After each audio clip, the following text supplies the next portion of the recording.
one of my reasons why I left Bali, although being an expert in breath work and very advanced spiritual stuff.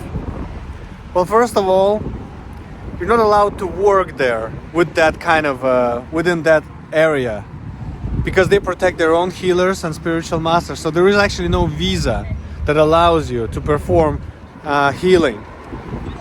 And most of the people who are doing it there, they're doing it there illegally, and they're getting really, really strict on those people. People are getting thrown out, deported, and being sent to jail for those things. Okay, but it's actually not the main reason.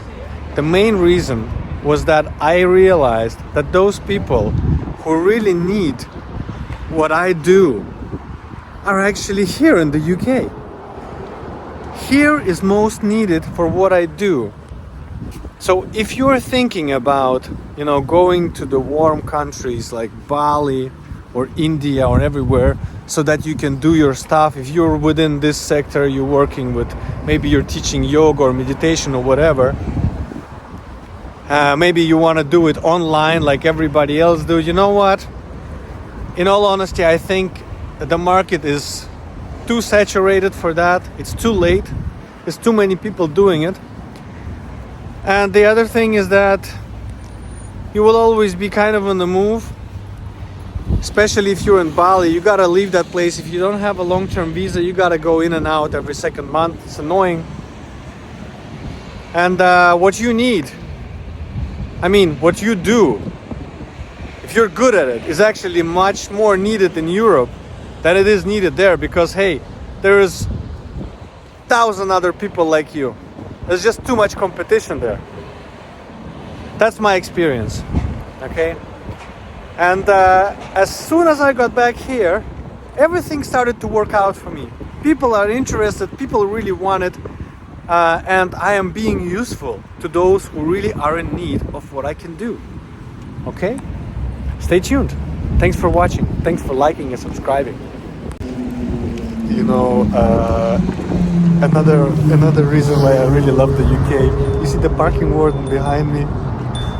He's giving a ticket, and just there was like a couple just passing by, and we just caught each other's, eyes, and we just laughed, and they said, "It's gonna be expensive," and I said, "Yeah, it's the UK because everything is expensive in the UK."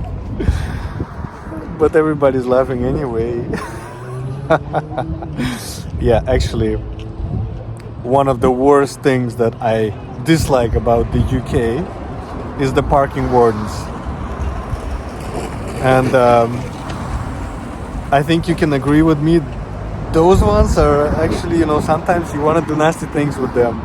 Because I once I had a really bad experience. It was just off Belgrave Square, so I went around Belgrave Square, yeah. I was turning into Chapel Street, and I saw the parking wardens, they were walking on Belgrave Square, okay? I turned on Chapel Street, then I turned on Montrose Place. And then there was a single yellow line part there where you can stop, right? I stopped there because I needed to get mail. I popped in literally 10 seconds. I just popped in because when I parked the car, I looked behind me, no one was there. I popped in, said, "Can I get my letters?" The concierge went in, gave them to me. I turned around and went back. And when I came out, they were already with the device making out a ticket. And I told them, "Yo, you can stop and park here for a couple of minutes." And I literally just, I don't know how it happened. It was as if they were teleported, I got really angry. And I'm sure that there are plenty of other people who have, I lost my speech. So many women walking. Oh my God, look at it. And they look nice. But anyway, what I wanted to say, have you had any experience with the parking wardens that sound similar? I'd love your comment on that.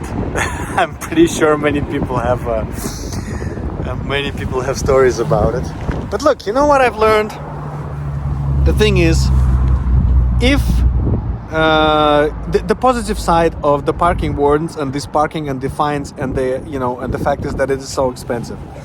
The positive about it is that, in some countries where there is no order and no tickets for the parking, cars are parked everywhere, and sometimes, for example, in Russia, you can't even leave the parking because some idiot have blocked you, because he thinks that he can park there. Do you know what I mean? So what I've learned is pay the ticket, park where it's legal to park, and you will not have any problems. Okay? No problem at all. Just behave and just obey the rules. It's really that simple. Yeah, okay, you might have to walk for a little bit, but you know what? On the positive side, walking is really healthy.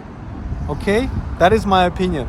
So, whenever you are in this situation, whenever you got a ticket, remember my words. You could have just, parked elsewhere. Yeah, okay, I know sometimes there's just no parking. But you know what? You can actually always find the parking. And it will always be your fault, not the parking warden's fault. Okay, they're just doing their job. So there's no point of being angry at them or blaming them, because that's all they do.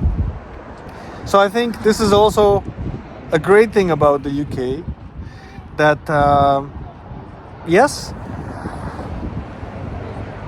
it is a lot about the money, getting the money, but you don't have people, parking all over the place and causing chaos. Because I lived in those places where there is a total chaos with parking. Okay, so that's my positivity to you related to parking wardens. Thank you for watching, and thanks for subscribing and for commenting, and I will see you soon.